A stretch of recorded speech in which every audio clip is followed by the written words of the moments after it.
irmãos. Bom dia. Vamos orar? Senhor nosso Deus e Pai, obrigado por podermos estar juntos aqui mais uma vez. Obrigado por esse dia tão bonito que o Senhor nos dá. Senhor, por favor, abençoa o nosso tempo aqui de estudo da Tua Palavra, que o Senhor nos ajude a compreendê-la e a aplicar as nossas vidas também. Que o Senhor faça de nós os servos e os filhos que o Senhor deseja. Em nome de Jesus, amém.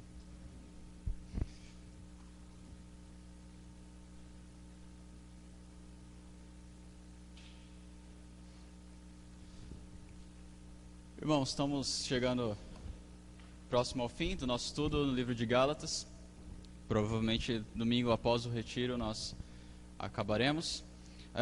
Vamos relembrar aqui o tema do livro. Vamos ler todo mundo junto? A relação entre lei, evangelho e a liberdade em Cristo. Ok, hoje a gente vai começar a falar um pouco mais sobre essa questão da liberdade em Cristo. Que liberdade é essa que Ele trouxe a nós? A mensagem, que é como se fosse um resumo do livro, vamos ler todo mundo junto? O cristão é justificado e santificado pela fé em Cristo, no poder do Espírito Santo, sem as obras da lei. Ok? Nas duas últimas semanas nós falamos um pouco sobre a relação aí Antigo Testamento, Novo Testamento e o que mudou e o porquê mudou, falando mais especificamente a questão da lei e a forma como Deus vai se revelando gradativamente à medida que vai acrescentando conhecimento ao povo. Isso vai trazendo uma responsabilidade ao povo que vai respondendo a esse conhecimento que Deus dá a eles. E a gente viu que Deus Ele pode mudar a forma de se relacionar com o seu povo, embora o Deus continue o mesmo, embora a essência continue a mesma. E essa foi uma mudança que aconteceu do Antigo para o Novo Testamento, só que um pouco mais radical. Por quê? Porque havia a lei, e a lei ali implicava em toda uma forma de cultuar a Deus, implicava também em duras disciplinas ao povo em caso de pecado. Então era algo que restringia bastante a liberdade do povo. Era algo bom, era de Deus, porém roubava um pouco da liberdade na forma de servir a esse Deus. E nós vimos o propósito da lei também. Nós falamos um pouco sobre para que a lei foi colocada. Vimos algumas razões. São 3. Aí pelo menos que é apresentado em Gálatas: mostrar com clareza o pecado que já era pecado antes, mas trouxe uma consciência maior de pecado ao homem, agitou a consciência do homem, fazendo ele entender que era pecador e que precisava do perdão.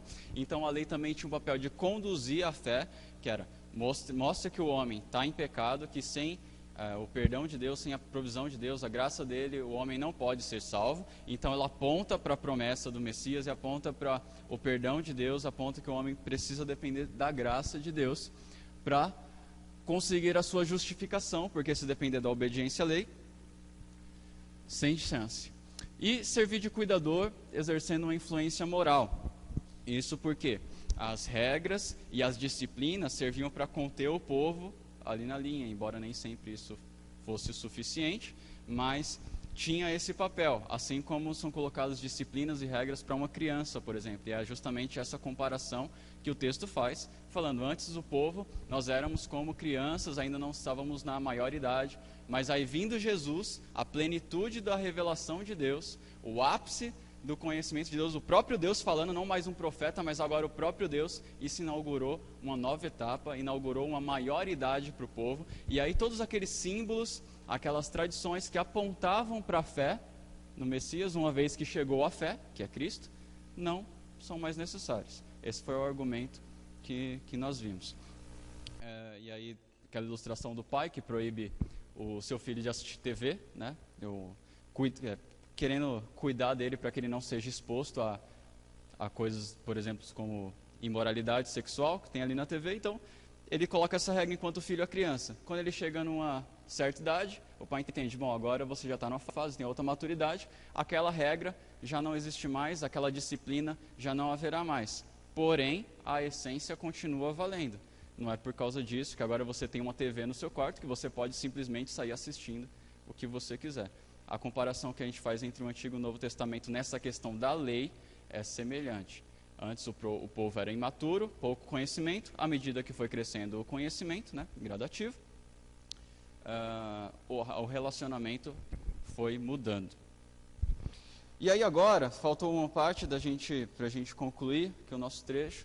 Assim, vimos que, embora o relacionamento tenha mudado de Deus com o seu povo, a salvação sempre foi por causa da graça, tá, por meio da fé.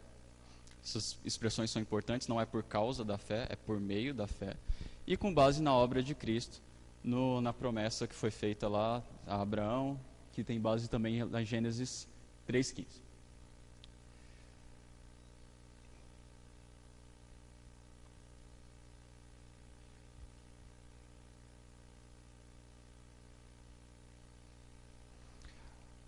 Aí nós vimos, Paulo faz depois de explicar essas coisas sobre a lei, então ele faz um apelo, ele lembra a história que viveu com aqueles irmãos, com os Gálatas, falando de tudo que eles passaram, as perseguições que eles enfrentaram juntos, todo o apoio que os Gálatas deram a ele. Fala, se fosse possível, vocês teriam arrancado seus próprios olhos para me dar, e agora me tornei inimigo de vocês, o que aconteceu por falar a verdade? O que aconteceu, vocês estão me tratando desse jeito? Então ele faz, e ele fala, não, olha, parem, não sigam esse caminho, essas pessoas que mostram zelo para com vocês, na verdade elas não são zelosas, elas querem que vocês sirvam a elas. Então alerta eles. E aí ele continua,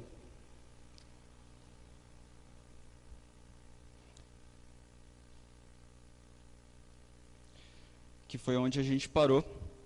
Ele vai continuar usando um último argumento aqui para convencer aqueles irmãos de que o caminho da justificação, do perdão de Deus, não é pela obediência às obras da lei, nem mesmo a santificação deles depende disso. Deus não exige mais aquelas cerimônias. E ele vai usar aqui um último argumento, que foi aí no capítulo 4, versículo 21, onde nós paramos. Ele ainda continua nesse quinto bloco, um apelo ao retorno à graça e à liberdade em Cristo.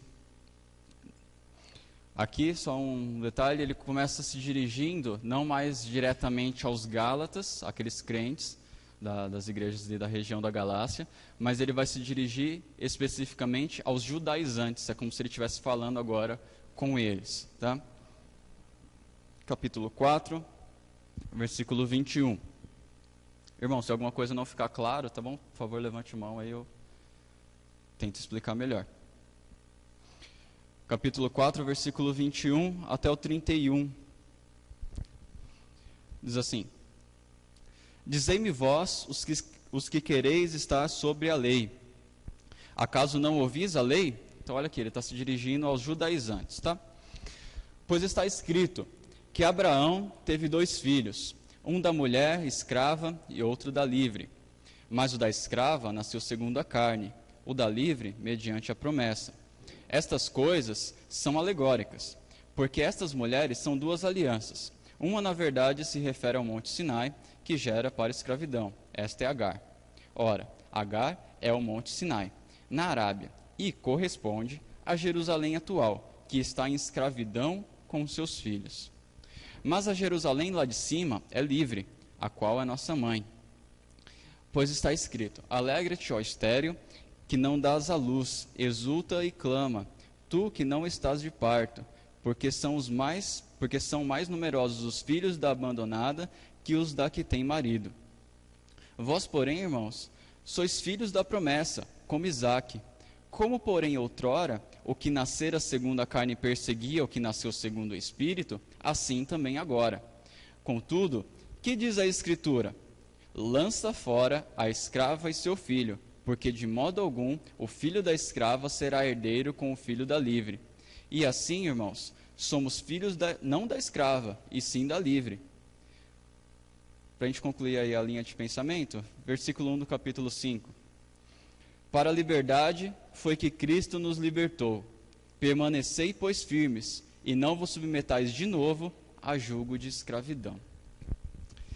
Esse texto, ele causa um pouco de dificuldade, um pouco de confusão, por causa de uma palavra que Paulo usa aí no versículo 24, quando ele fala de uma alegoria. Ele cita a história lá do Antigo Testamento, e ele fala, essa história é como uma alegoria, essas coisas são alegóricas.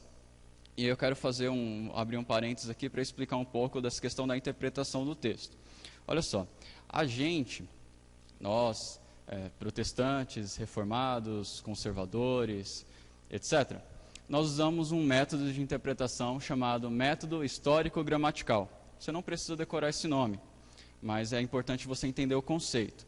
O método histórico-gramatical, que foi usado não somente na Reforma, foi amplamente difundido na Reforma, mas já desde a época dos apóstolos e tudo mais, quando ele olha para o texto, ele faz uma pergunta ao texto. Ele pergunta assim, o que o autor do texto queria dizer quando escreveu isso? O que ele queria que os seus leitores primários entendessem? Então esse é o exercício que a gente está fazendo aqui e sempre faz. O que Paulo estava querendo dizer aos Gálatas quando ele escreveu isso? O que ele queria que eles entendessem? Qual que era a mensagem disso? E aí, com base nisso, a gente interpreta. Bom, então se Paulo queria dizer isso, o texto significa isso. É isso. Qual que é o sentido do texto? O sentido do texto é aquele que o seu autor determinou, aquele que ele intencionou. Então não sou eu que imponho o sentido ao texto, mas é o autor. Eu simplesmente extraio o meu trabalho, o nosso trabalho como leitores da Bíblia, é perguntar o que o autor queria dizer quando ele escreveu isso. Isso é o que a gente chama de método histórico-gramatical. Isso é importante até hoje, porque muita gente nessa questão de a verdade é relativa, tudo, as pessoas têm lido a Bíblia e falam assim, não, eu leio aqui, acho que significa isso, eu sinto isso, é isso. Se você lê e sente outra coisa, então isso é verdade também, meu também é verdade, e aí vira uma bagunça. Então a regra que a gente usa é isso, que o autor queria dizer. Quando a gente fala em alegoria hoje, é um método diferente disso. A alegoria, ela pode ou não considerar o sentido literal do texto, que é, você pega uma história e fala, isso é uma alegoria. Talvez a pessoa não esteja considerando que aquilo realmente aconteceu, pode ser assim, tudo sentido figurado, isso na verdade é como se fosse uma fábula, uma história, uma parábola, que tem ali os personagens que simbolizam verdades espirituais, ou pode reconhecer que realmente aconteceu, só que a pessoa vai procurar sentidos ocultos no texto, verdades espirituais que você numa leitura normal, natural, não percebe, mas vai olhar ali. Por exemplo, uma alegoria seria assim, vou contar aqui a história de Davi, e aí Davi foi lá lutar com Golias, e aí ele foi ao rio e pegou 5 pedras, e aí depois foi para a batalha e venceu. Aí eu falo assim, irmão, sabe o que são essas 5 pedras? São 5 virtudes de Deus: coragem, fé, verdade, justiça e força. Com essas 5 pedras, nós podemos vencer as nossas batalhas. Aí você olha para o texto e fala, mas onde está que essas 5 pedras são essas 5 características? Não, elas simbolizam e tal, mas como? Tem outro texto paralelo que dê para comparar? Não. Então isso é uma alegoria, é achar algo no texto que você fala assim, mas nossa, quando o autor escreveu lá a história, será que ele estava pensando que essas 5 pedras representariam 5 virtudes de Deus? Será que ele tinha pelo menos alguma noção disso? Percebe? Então é um método diferente, mas isso quando a gente fala de alegoria hoje. O que Paulo faz aqui poderia ser chamado, na verdade, de uma analogia. Analogia é quando você pega 2 histórias reais e compara e traça pontos de conexão. Ou, alguns chamam isso de tipologia. A palavra tipo significa modelo. Então, por exemplo, você tem a palavra lá, protótipo. Proto, primeiro, tipo, modelo. Então, primeiro modelo.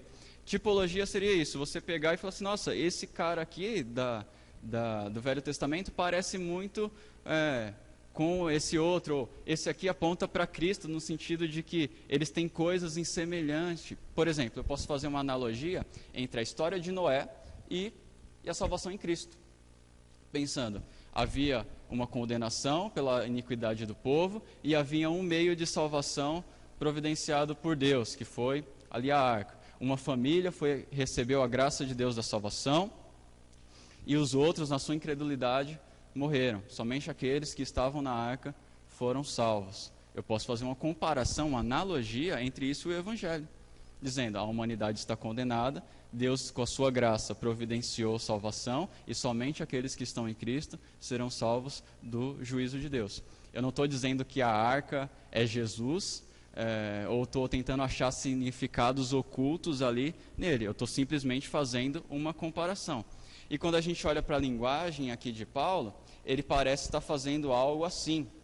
Então, na verdade, o que ele chama de alegoria, hoje, a gente chamaria mais de uma analogia ou uma tipologia.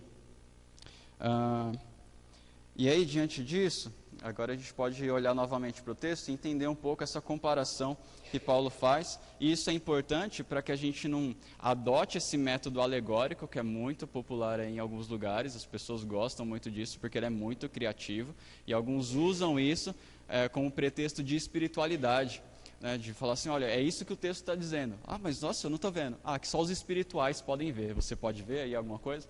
Aí a pessoa fica constrangida, né? Ah, eu acho que eu estou vendo, sim.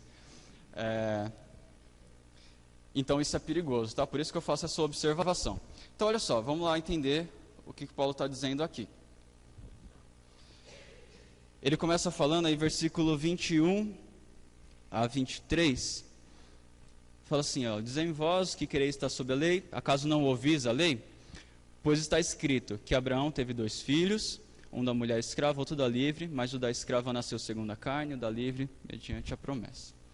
Então, olha só, o que o Pentateuco diz?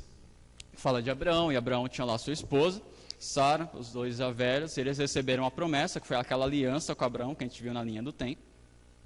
E aí de que, por meio da descendência de Abraão, todas as famílias da terra seriam abençoadas.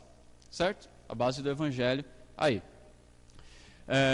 Então Abraão recebeu a promessa, tudo mais, Sara, mas eles não acreditaram muito que isso iria acontecer.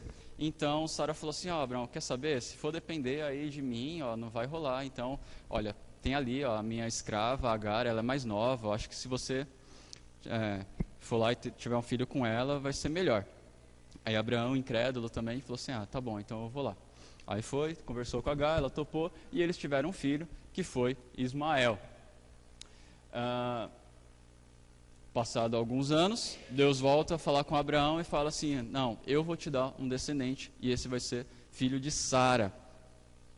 E aí Deus cumpre sua promessa, ali Abraão com seus 100 anos já de idade, cumpre sua promessa e nasce Isaque, que é chamado do filho da promessa. Então veja só, Ismael nasceu segundo a carne, foi segundo o esforço humano, mas Isaque nasceu de acordo, foi pela promessa de Deus, não foi segundo o esforço humano.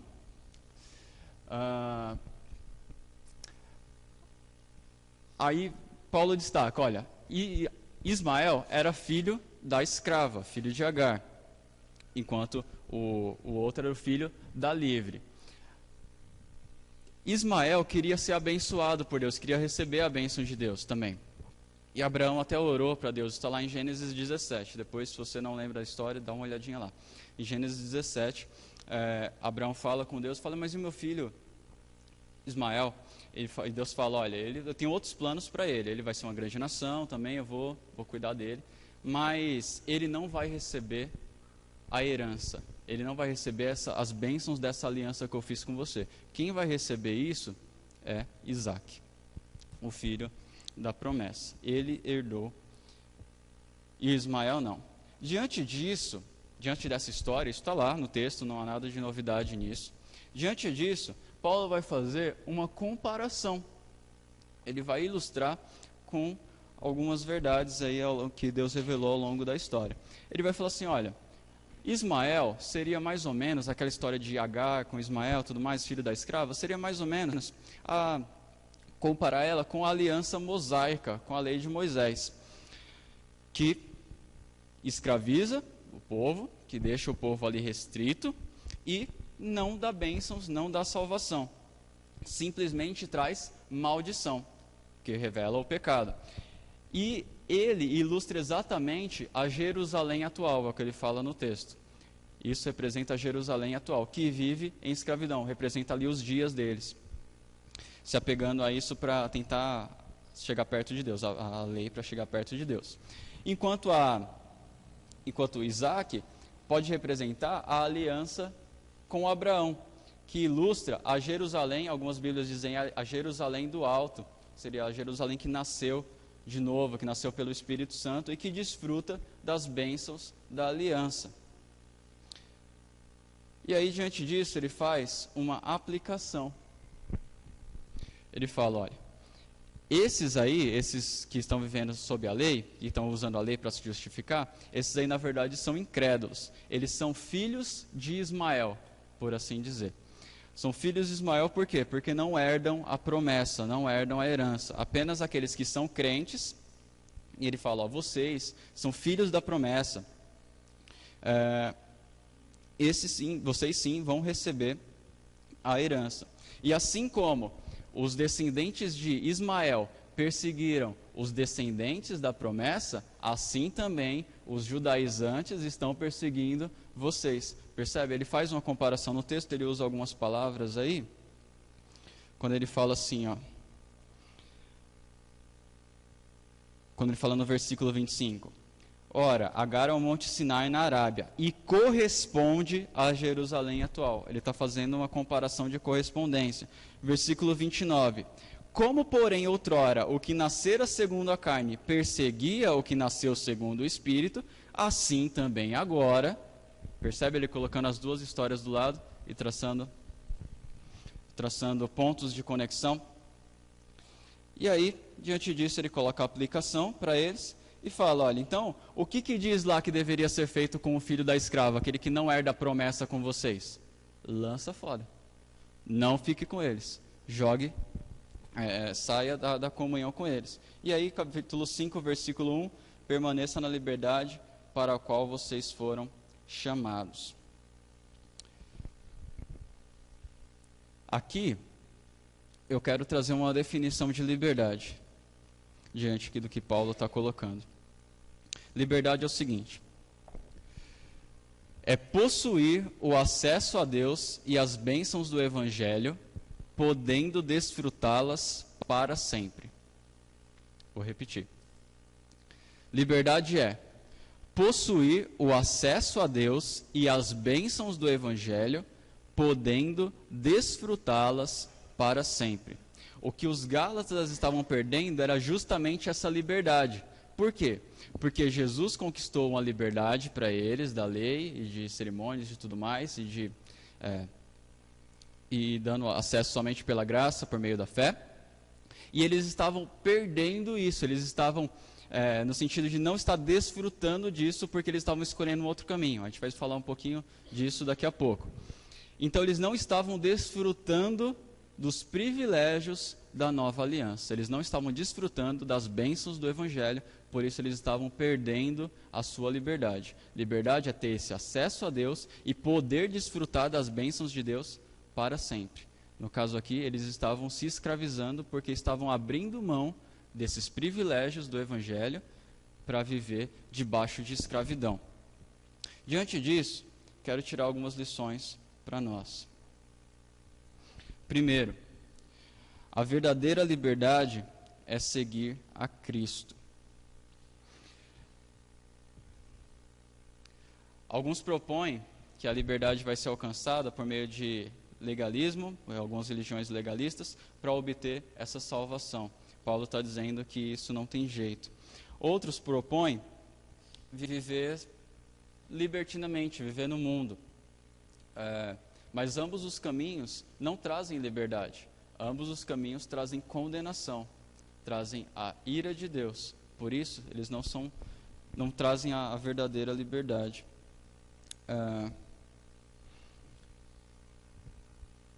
Seria mais ou menos como um homem sobe um avião e ele salta do avião, porém sem paraquedas. E ele está lá em queda livre, pensando, eu sou livre, eu sou livre, eu sou livre. Mas na verdade, ele está caminhando para a sua morte. Ele não vai poder desfrutar disso para sempre. Então isso não é uma liberdade verdadeira ou não é uma liberdade completa. Aquilo que o Evangelho traz são bênçãos e alegrias e prazeres que podem ser desfrutados para sempre. Por isso que é uma liberdade verdadeira, por isso que é uma liberdade completa, uma liberdade plena. O mundanismo ou sistemas legalistas de religião para justificação não trazem isso. Por isso eles não são livres. Uma liberdade que não pode ser desfrutada para sempre não é liberdade. Liberdade é possuir o acesso a Deus e as bênçãos do Evangelho, podendo desfrutá-las para sempre. Por isso, irmãos, a gente não deve ter inveja daqueles que vivem fora do Evangelho. Porque eles podem parecer felizes ou podem parecer livres agora, mas essa liberdade é limitada. Essa liberdade não vai poder ser desfrutada para sempre. Essa alegria não pode ser desfrutada para sempre.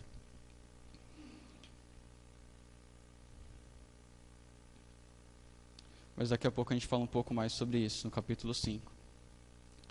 Segundo, o assédio legalista é considerado uma perseguição à igreja.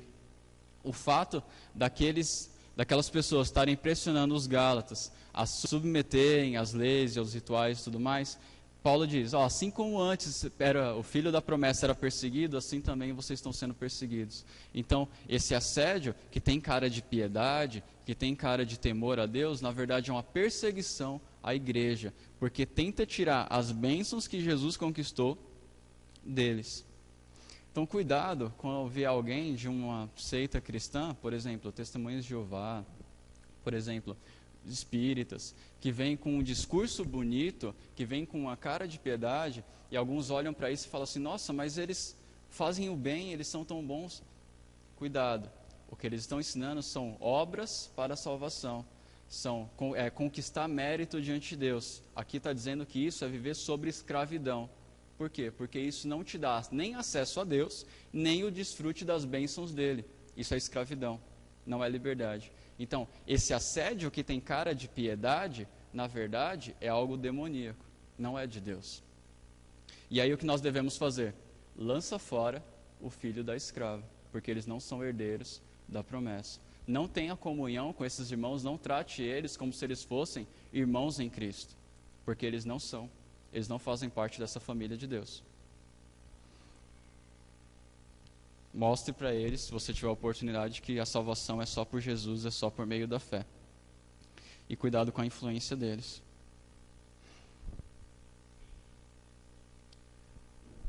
Uma terceira lição. Cuidado com o legalismo cristão que rouba a liberdade dos crentes. Como assim o legalismo cristão? Quero dar uma definição aqui de legalismo, que é meu ex-professor, Carlos Oswaldo. Ele dizia o seguinte: legalismo é impor como regras práticas pessoais a outros. Legalismo é impor como regras práticas pessoais a outros. Então você tem lá algo que você coloca para você, uma aplicação para a sua vida, e aí você coloca isso para o outro como algo que é necessário para ele viver uma vida cristã que agrade a Deus, no sentido de, olha, se você não fizer isso, você não é tão espiritual, se você não fizer isso, você não está tão perto de Deus, você é menos filho de Deus do que eu. E aí começa a julgar as pessoas com base no seu próprio padrão, não com base nos princípios bíblicos, mas com base em algo que a pessoa faz, que pode ser até bom. Por exemplo, eu leio a Bíblia todos os anos, uma vez por ano. Isso é algo muito bom. Posso encorajar as pessoas a fazerem isso. Agora, se eu disser assim, olha, você é menos filho de Deus porque você não lê a Bíblia todos os anos, uma vez por ano. Nossa, você é um pecador, você não está vendo a vontade de Deus, ou coisas desse tipo, você não é tão abençoado porque você não faz isso. E aí eu coloco esse fardo em cima da pessoa. Isso também é legalismo. E eu estou tirando a liberdade do meu irmão. Eu estou escravizando. E ele passa a viver agora, nossa, agora eu tenho que fazer isso, porque senão eu não vou ser tão filho de Deus. E aí o cuidado que nós precisamos ter é de não julgar os nossos irmãos e nem impor isso para eles como algo que Deus coloca. Nós não devemos colocar para os outros aquilo que Deus não coloca.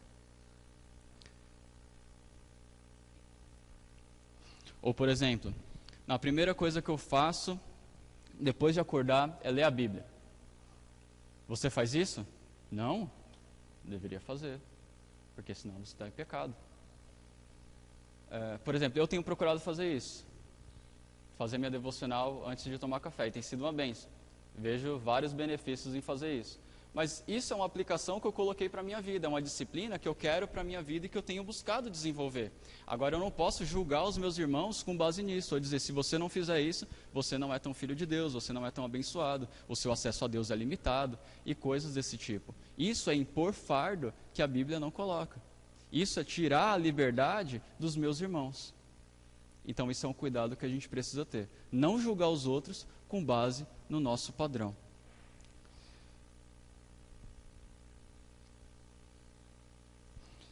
Agora, uma observação que eu quero colocar é que eu estou me referindo isso, irmãos, ao contexto da igreja. Tá? Por exemplo, um pai poderia ter uma dúvida, assim, eu posso colocar uma regra para o meu filho, de, filho, você tem que memorizar um versículo por semana. Pode, você pode colocar essa regra para o seu filho. Você acha que isso vai ser importante para a maturidade dele, para o crescimento dele? Você pode, você é autoridade no lar. Agora, o que você não pode dizer é que a salvação dele depende disso, que o acesso a Deus vai depender disso, que ele é menos crente se ele não fizer isso. Você pode colocar regras. As regras, padrões são coisas boas, desde que sejam aplicadas com as motivações corretas.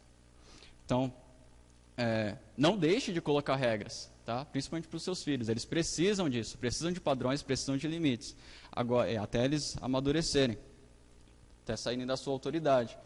Agora, cuidado somente com a forma que você coloca essas regras, para você não acabar criando pequenos fariseus, que acham que só porque obedecem aquelas regras, eles são mais espirituais que todas as outras crianças na igreja, que todos os outros adolescentes, e coisas assim. Então esse é um cuidado, tá? Cuidado com o legalismo. Pastor, sim. Toda regra ela tem uma finalidade interessante também, do ponto de vista de Deus, que toda regra ela nos ajuda para a liderança, seja a liderança do pai, da mãe, mas também como ministro de Deus, tudo. A regra, a observação da regra nos ajuda a ter uma medida do coração da pessoa, né? E a obediência da regra, nem sempre a medida está em relação a que, como você falou, né? O cara é fiel porque ele obedeceu.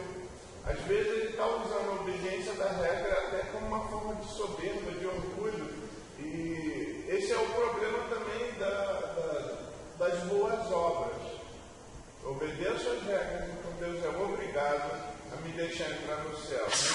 Então, a regra é importante para servir de medida, ela serve como um indicador daquilo que a gente não vê, mas ela precisa ser observada, como você está falando, né, do macro, não da regra que fez a regra ganhou ponto, não fez, não ganhou. De repente, o fato da pessoa não conseguir obedecer uma regra está demonstrando alguma coisa do coração. Agora, também, como ela cumpre a regra, pode demonstrar outra coisa também do coração. Então, para Deus, as regras elas são importantes. Ele diz que os pais devem criar os filhos sob disciplina, e a ideia da disciplina está ligada à observação de alguns princípios e regras, mas que o mais importante é estar tentando observar o coração da pessoa, né, que é onde realmente reside ali o problema. Que é justamente a comparação que a gente pode fazer com o que Paulo fala sobre a lei, né? Ele fala em Timóteo, né? Nós lemos há um tempo atrás, a lei é boa se for devidamente usada. Paulo não desprezava a lei, mas ele apontava para o erro, como as pessoas estavam fazendo com essa lei, que era essa tentativa de conquistar mérito diante de Deus. Então, desculpa, é que duas pessoas tendo a mesma regra e as duas obedecendo a regra, para Deus uma pode estar certa, a outra pode estar errada. Né? Então a gente como cristão, é isso que eu também vejo dessa lição do como é o nosso coração? Nosso coração está buscando a escravidão ou está buscando a liberdade, né? Eu estou obedecendo a regra porque eu quero ganhar ponto ou porque eu quero agradar a Deus? Eu estou obedecendo a regra porque eu quero ter acesso melhor, eu quero ser VIP, né, para Deus, ou porque realmente eu quero obedecer e aquilo vai trazer realmente um benefício para mim. Eu estou dizendo isso porque esse negócio do legalismo a gente ouve direto lá no seminário, o aluno do seminário aprende isso, né?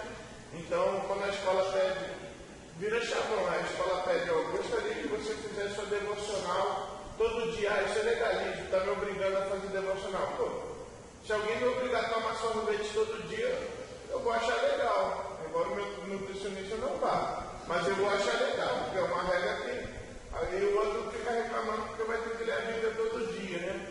Então, eu acho que essa questão da regra do legalismo é uma questão muito importante para nós, porque um bom crente vai viver em cima de regras, vai querer ser disciplinado, mas ele vai entender que essas regras são apenas um meio de ele demonstrar o coração dele para o Senhor, né? A observação daquilo que Deus pediu. O desejo de Deus é uma ordem, né? Então, assim, essa é legal do livro de Gálatas. Cara, você tem liberdade para obedecer a regra. Você não está fazendo isso porque você é por causa que você vai para o céu. Obrigado, pastor. Irmãos, aí assim então Paulo termina esse quinto bloco apelando aos irmãos que não vivam mais sobre esse jugo da escravidão. E agora ele volta a um tom um pouco mais duro na sua fala, um pouco mais severo, e ele vai começar a aplicar toda a teologia que ele explicou agora, nesses últimos 2 capítulos de Gálatas. Então olha aí, capítulo 5, versículo 1. Novamente nós vamos ler, agora falando, ele vai argumentar que o desvio do evangelho implica na perda da liberdade, um pouco do que a gente falou agora há pouco.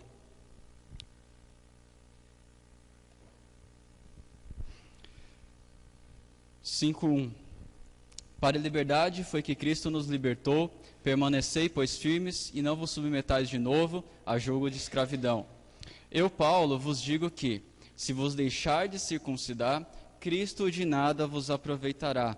De novo testifico a todo homem que se deixa circuncidar, que está obrigado a guardar toda a lei. De Cristo vos desligastes, vós que procurais justificar-vos na lei, da graça decaístes. Porque nós, pelo Espírito, aguardamos a esperança da justiça que provém da fé. Porque em Cristo Jesus nem a circuncisão, nem a incircuncisão tem valor algum, mas a fé que atua pelo amor. Vós corrieis bem. Quem vos impediu de continuar a desobedecer à verdade? Essa persuasão não vem daquele que vos chama. Um pouco de fermento leveda toda a massa. Confio de vós no Senhor, que não alimentareis nenhum outro sentimento, mas aquele que vos perturba, seja ele quem for, sofrerá a condenação. Eu, porém, irmãos, se ainda prego a circuncisão, por que continuo sendo perseguido? Logo, está desfeito o escândalo da cruz.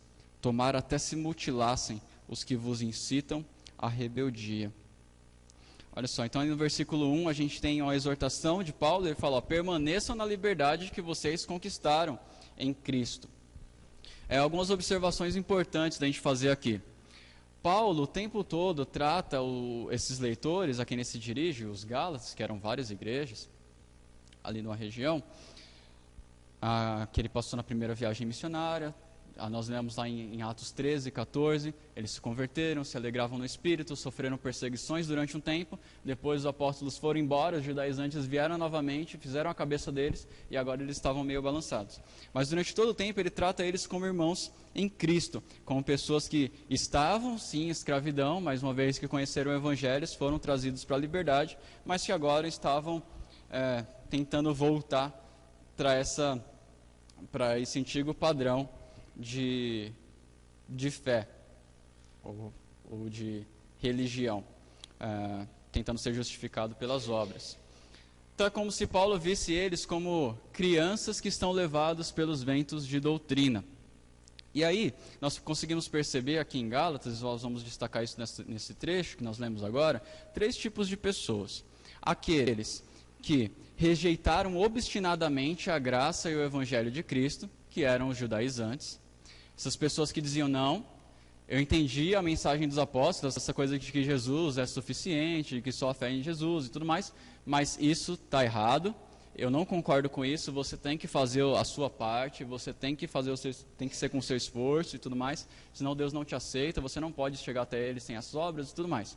E aí esses caras, Paulo chama abertamente, lá no capítulo 2 ele falou, esses falsos irmãos. Parecem ser irmãos, parecem ser servos de Deus, mas não são. São falsos, são mentirosos, estão debaixo de condenação. O segundo tipo de pessoa seriam os gálatas. E pelo menos na sua forma geral, porque aqui ele não fala de cada pessoa lá especificamente, que seriam pessoas crentes, mas confusos doutrinariamente, pessoas que estavam desfrutando da liberdade. Paulo fala, vocês são filhos da herança e tudo mais, mas aí ouviram eles e falaram assim, nossa, esse discurso deles é bonito, eu acho que faz sentido isso que ele está falando, e aí começaram a pender para o lado deles. E aí Paulo, ouvindo isso, escreveu a carta aos Gálatas. E um terceiro tipo de pessoa é aquelas pessoas que estão firmes no Evangelho, que não abrem mão, que entenderam bem as implicações do Evangelho e estão confiando somente na graça de Deus pela fé em Cristo, que essas pessoas são Paulo e outros aqui. Aí diante disso a gente pode continuar lendo aqui o texto, o versículo 2. Eu, Paulo, vos digo que, se vos deixar de circuncidar, Cristo de nada vos aproveitará. Então ele cita a circuncisão como um resumo de toda a lei, circuncisão que seria o primeiro passo ali para a pessoa se tornar parte da comunidade da antiga aliança. Mas isso significaria que eles não estão colocando a fé deles em Cristo, mas estão colocando nas suas obras. E ele fala, olha, Cristo de nada aproveitará a vocês. Como assim Cristo de nada aproveitará? Lembrando que o assunto aqui é a liberdade que eles conquistaram por meio do Evangelho. Então, assim, eles tinham essa liberdade, mas agora, que foi conquistada por Jesus, mas agora eles estavam voltando a sistemas legalistas, então, assim, vocês simplesmente não estão aproveitando aquilo que Cristo conquistou para vocês. Cristo não está servindo de nada para vocês, no sentido de vocês não estão desfrutando da liberdade que Ele deu. Cristo libertou vocês do tutor, do pai da Gogos, do Aio, que conduzia vocês até ele, e agora vocês chegaram nele e estão voltando para o tutor. Cristo não está sendo aproveitado. Aí versículo 3 e 4, de novo testifico a todo homem que se deixar circuncidar, que está obrigado a guardar toda a lei. De Cristo vos desligastes, vós que procurais justificar-vos na lei, da graça decaístes. Ele fala que o povo está obrigado a guardar toda a lei, porque é possível que alguns pensassem que só a circuncisão seria suficiente, algo assim. Fala, não, você quer guardar então, você quer viver sob a lei? Então tem que viver sobre tudo. E aí qual a conclusão que eles deveriam chegar? Impossível, não dá. Que é justamente esse o caminho que a lei aponta. Só Jesus fez isso, cumpriu toda a lei com perfeição. Lembrando, irmãos, que o problema em si não era a circuncisão. Paulo mesmo circuncidou Timóteo no momento que ele estava indo evangelizar um povo judeu. Mas ele fez isso não para conseguir mérito diante de Deus. Ele fez isso porque entendeu que seria estratégico ele chegar lá e não ia causar tumulto se levasse alguém circuncidado. Então ele fez isso. O problema não era a circuncisão ou a não circuncisão. Não é um ou outro que traz a salvação, mas era a motivação pela qual eles seguiam aquele ritual. E ele fala, olha, com essa motivação errada, de Cristo vos desligastes, da graça vocês caíram. Algumas pessoas procuram usar esse versículo para justificar que o cristão pode perder a salvação. Então eles eram salvos, Paulo se chama, vocês irmãos, tal, não sei o que lá, mas aí, escolheram agora isso? Já era. Foram cortados da salvação, caíram da graça, estão indo para o inferno. Só que isso é totalmente incoerente, porque isso é o mesmo que pregar obras para a salvação. E é justamente isso que Paulo está tá refutando aqui durante toda a carta dele. Está falando, olha, não é nem pela circuncisão, nem pela incircuncisão, é pela graça de Deus. Não é pelo que você faz ou o que você deixa de fazer. E a Bíblia tem vários outros textos que falam isso, que a salvação depende da graça, nós conhecemos bem isso. Então, o que ele está dizendo aqui? Ele está fazendo um contraste entre a graça e a liberdade de Deus de um lado, versus a escravidão legalista do outro. Então, ele falava, olha, vocês estavam como? Vivendo em Cristo, vivendo na liberdade, desfrutando das bênçãos dele. Aí chegou um pessoal e começou a falar, o que vocês fizeram? Estão saindo daqui para se submeter de novo a jogo de escravidão. Saíram da graça de Deus, no sentido de vocês deixaram de desfrutar dos privilégios que Cristo concedeu a vocês. Percebe? Vocês estão deixando a liberdade de vocês. Vocês não estão aproveitando isso, vocês estão se submetendo à escravidão. É lógico que, no caso dos legalistas, isso para eles era algo muito claro e eles rejeitavam de fato o Evangelho. Então eles realmente não estavam em Cristo, não tinham nem acesso à graça de Deus. No caso de muitos irmãos aqui, o que estava acontecendo era uma confusão, eles não entendiam algumas implicações, que para nós talvez hoje seja claro, para eles não era tão claro assim, precisou de ensino, lembrando que essa era uma igreja bem nova, uma igreja bem recente, ela deveria ter ali 1 ano de existência, mais ou menos, então ainda muita coisa eles precisavam aprender, e eles estavam se deixando levar por isso, então Paulo fala, vocês não estão aproveitando da graça de Deus.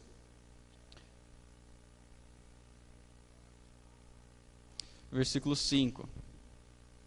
Porque nós, pelo Espírito, aguardamos a esperança da justiça que provém da fé, porque em Cristo Jesus nem a circuncisão, nem a incircuncisão tem valor algum, mas a fé que atua pelo amor. Então aqui nós vemos um terceiro tipo de pessoa, que eram aqueles que colocavam sua confiança somente na graça de Deus. Quando Paulo diz, nós, pelo Espírito, aguardamos a esperança da justiça que provém da fé. Esperança da justiça, então a esperança do perdão que vem somente por meio da fé, de toda a culpa retirada pelo pecado, do pecado.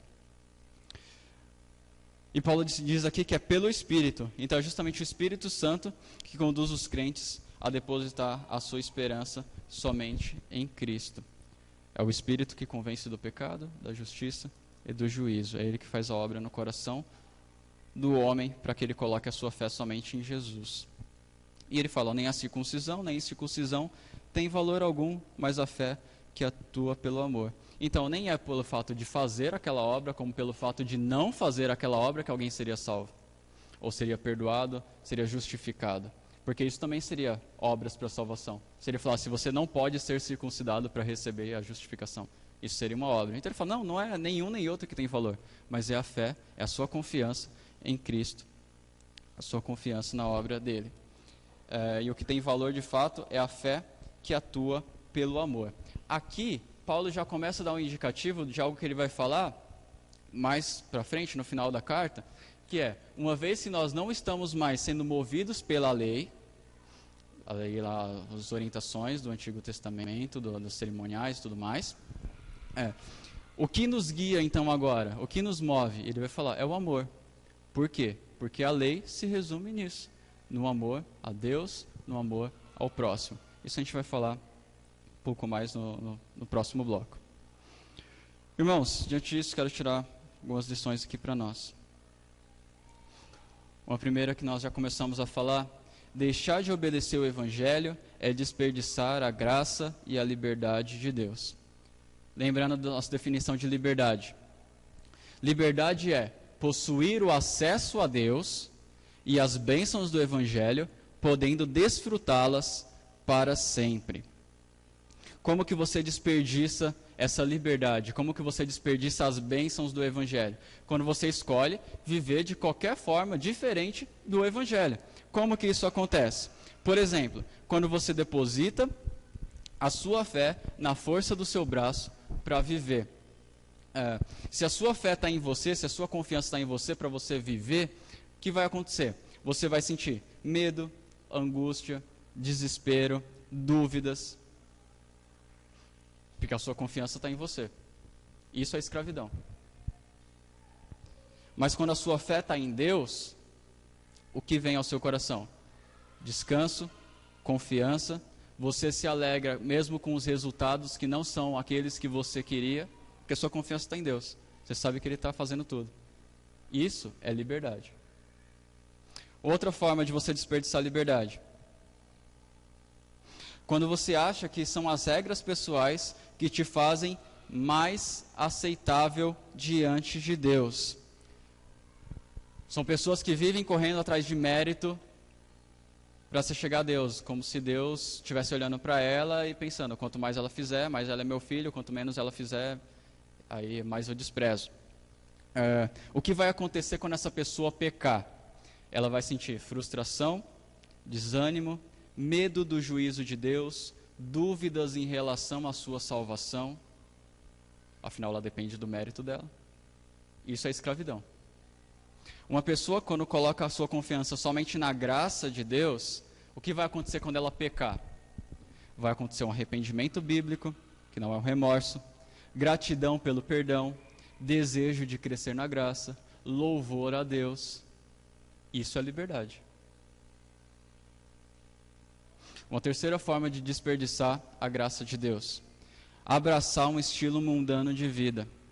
São, por exemplo, aqueles jovens que buscam sua alegria nas drogas, na bebida, no sexo, destroem sua vida, destroem seu futuro, destroem sua família. São homens que vivem correndo atrás do dinheiro e nunca estão satisfeitos, sempre querem mais, destroem seus relacionamentos, destroem seu relacionamento com seus filhos, com a sua esposa. São meninas que se prostituem no Facebook, postando fotos do seu corpo, na esperança de ter curtidas e elogios, mas depois, quando chegam em casa, percebem que na verdade ninguém dá valor para elas, só querem pensar no corpo delas, só querem usá-las. Quando elas se tocam disso, elas se veem sozinhas e pensam na possibilidade de tirar sua vida, por exemplo. Isso é escravidão. Abraçar o mundo é abraçar a escravidão. E sabe o que é pior? Tem crente vivendo assim.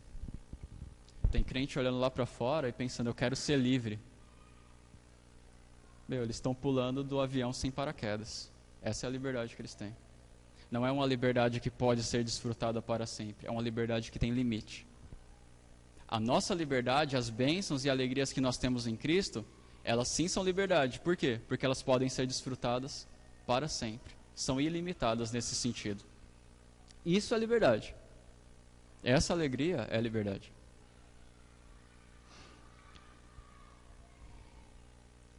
E aí a mensagem de Paulo para a gente aqui hoje é: não desperdice a graça de Deus. Não desperdice a liberdade que vocês já conquistaram. Desfrute dela. Vocês creem em Cristo, vocês são filhos de Deus, vocês têm acesso às bênçãos do Evangelho. Só que vocês estão escolhendo não desfrutá-las dela para sempre. Isso é escravidão.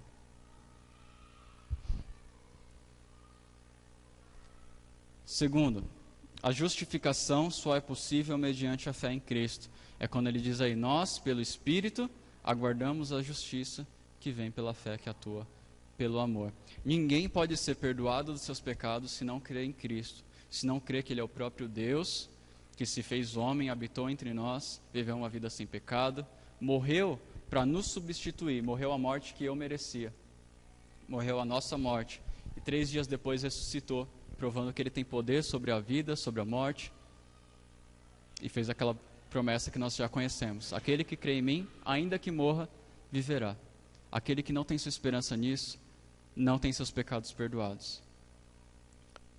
É o que Paulo ensina aqui pra gente. Terceiro, a esperança que provém da fé só é possível por meio do agir do Espírito Santo. Repara aí que no versículo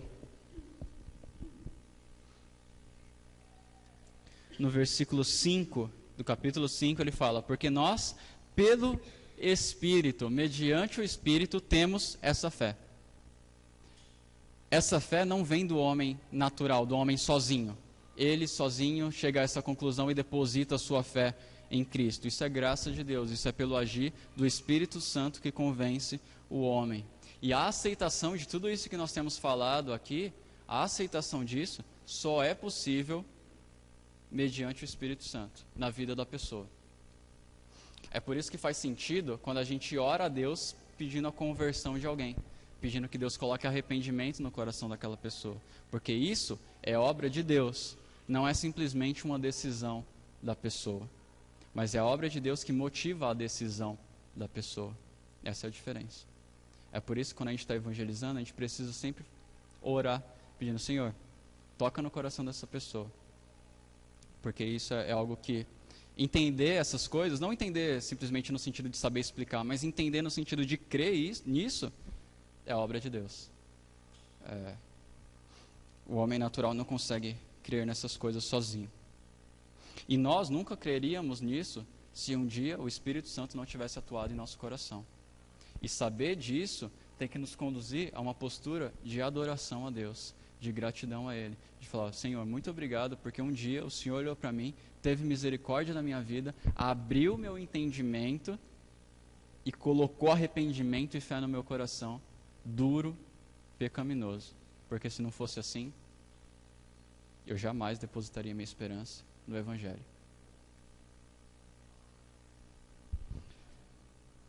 Quarto e último, a fé cristã deve ser norteada pelo amor. A fé não é simplesmente algo, viver a fé em Cristo não é algo simplesmente filosófico, algo abstrato, mas ela produz algo, ela é motivada pelo amor. O combustível da fé é o amor. A gente vai falar um pouco mais no próximo bloco sobre isso, então já só coloco para que os irmãos já guardem essa ideia. Para nós concluirmos aqui, versículos 7 até o 12.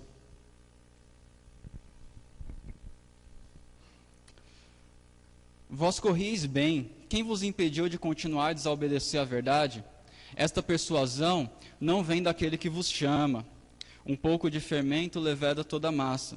Confio de vós no Senhor, que não alimentareis nenhum outro sentimento, mas aquele que vos perturba, seja ele quem for, sofrerá a condenação. Eu, porém, irmãos, se ainda prego a circuncisão, por que continuo sendo perseguido? Logo está desfeito o escândalo da cruz. Tomara até se mutilassem os que vos incitam à rebeldia.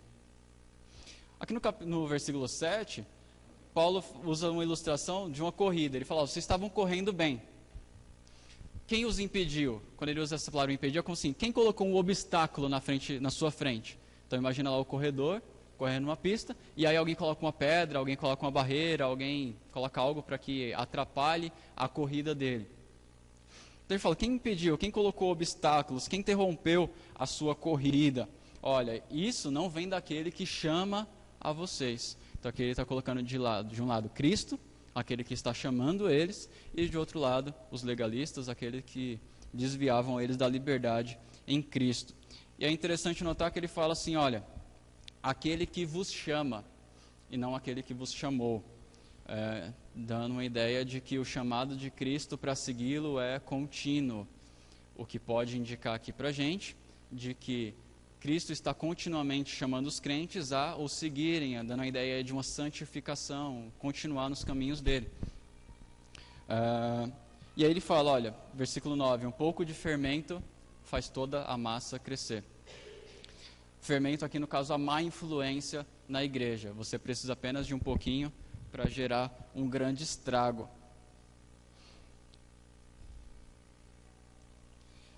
E aí no versículo 10,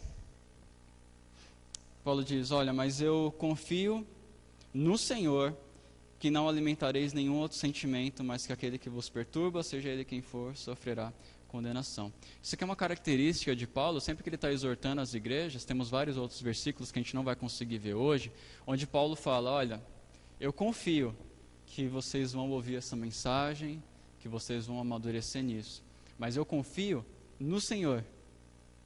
Eu não confio que, isso depende de vocês. Não, eu confio no Senhor que Ele fará isso. O Senhor não vai deixar vocês permanecerem nesse erro, no sentido de se desviar do Evangelho. E esse é um princípio importante e que aparece em outros lugares da Bíblia, queria olhar com vocês um versículo que está em Judas. Deixa marcado aí em Gálatas, abre lá no finalzinho da sua Bíblia, Judas. Tem um capítulo só, nós vamos ler o versículo 24.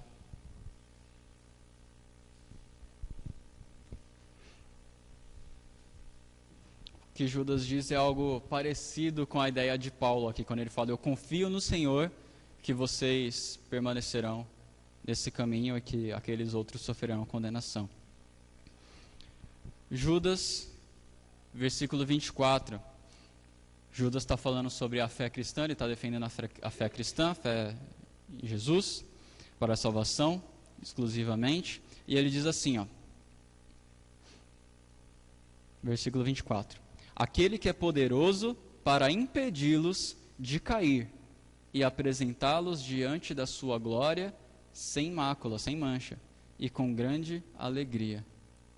Aquele que é poderoso para impedi-los de cair. Confio no Senhor, que vocês não vão alimentar outros sentimentos senão esse do Evangelho. É o Senhor que sustenta a fé. Ele é o autor e o consumador da fé.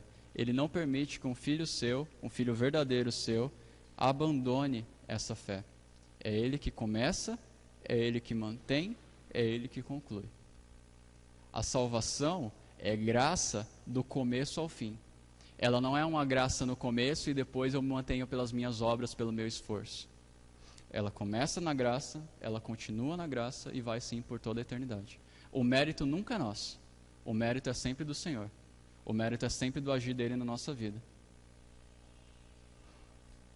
Só lembrando que aqui, tanto aqui como em Gálatas, ele não está falando de pecados do dia a dia. De assim, Deus vai impedir que vocês pequem. Não é isso. Deus vai impedir que vocês abandonem a fé e creiam em outra coisa. Essa é a ideia.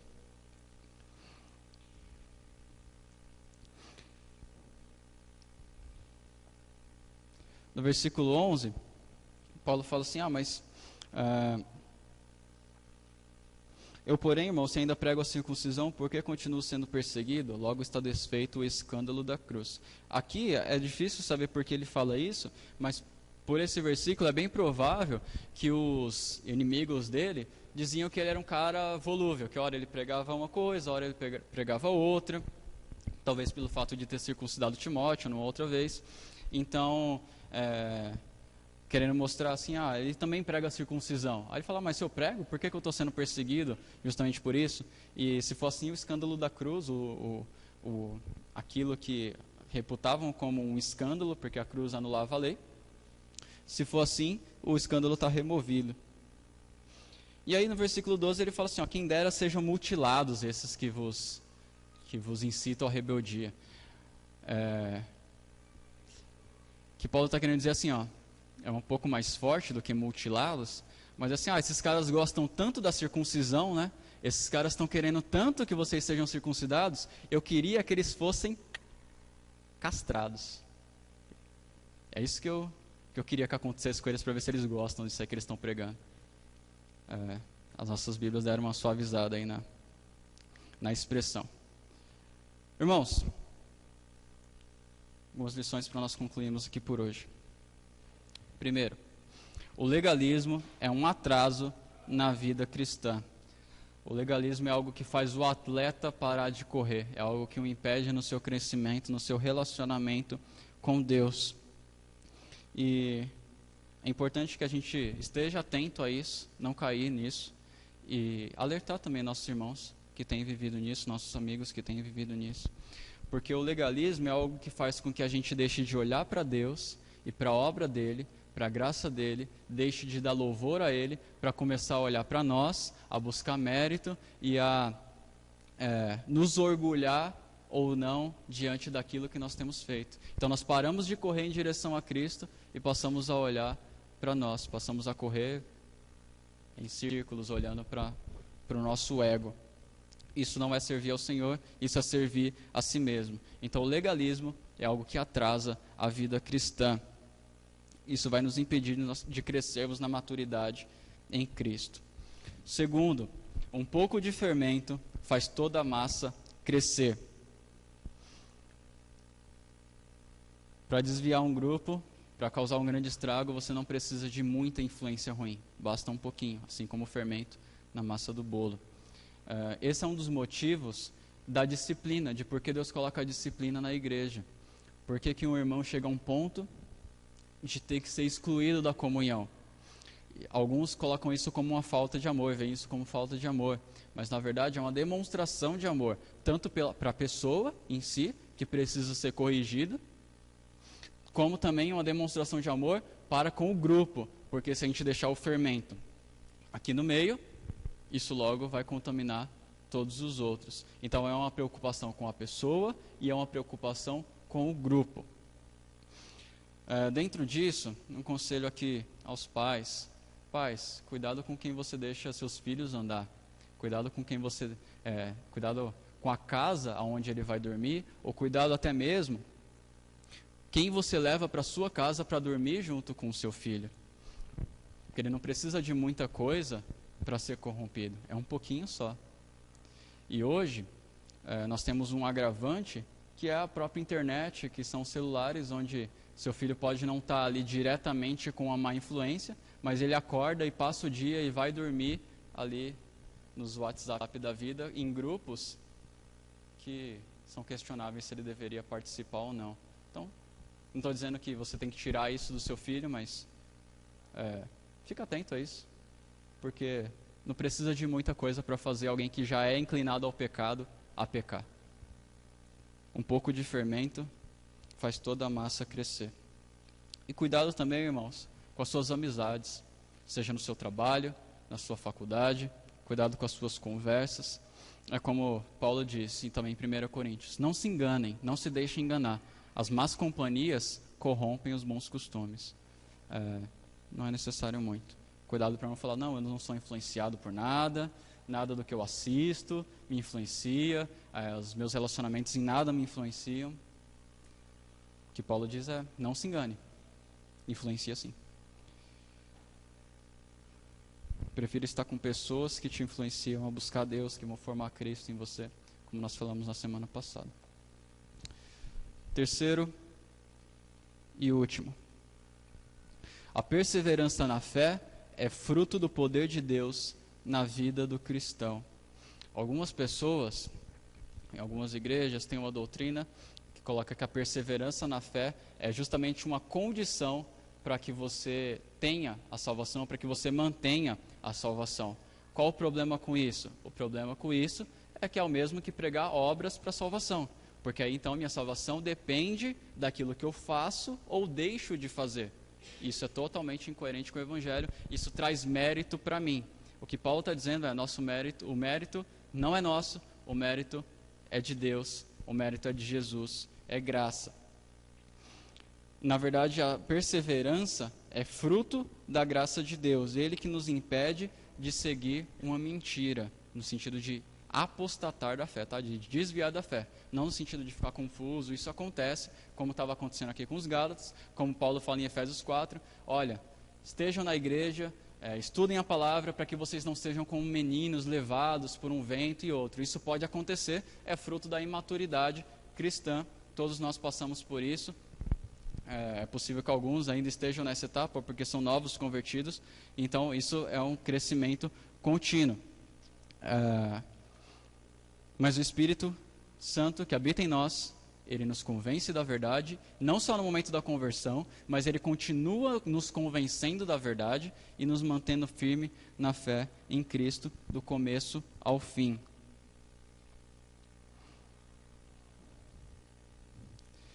E aí, a conclusão diante disso é: será que em algum momento a gente pode deixar de dar glórias a Deus, de ser grato pela graça de Deus e de nos orgulharmos em algum momento?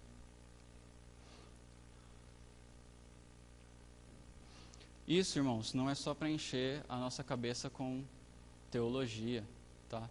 Isso é para nos constranger e saber que nós nunca viríamos a Deus se não fosse o agir dele, e nunca nos manteríamos firmes na fé se não fosse o agir dele. Isso é para que nós olhemos para nós, entendamos a nossa fraqueza, o nosso anseio pelo pecado e a obra de Deus graciosa na nossa vida. Isso muda completamente a nossa visão de Deus, muda a nossa visão de graça, isso aperfeiçoa o nosso relacionamento com Deus, e é por isso que eu faço questão de colocar esses pontos aqui.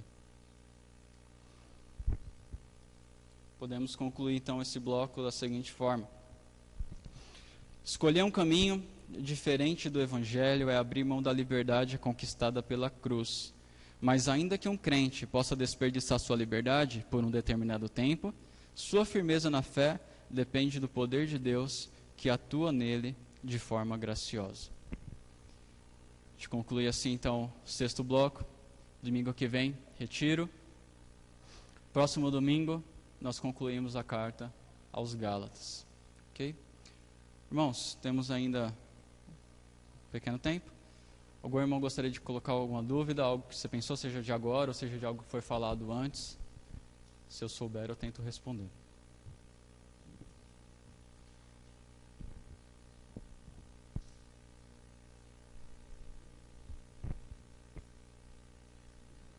Amor, você coloca de novo aí o PowerPoint na último slide.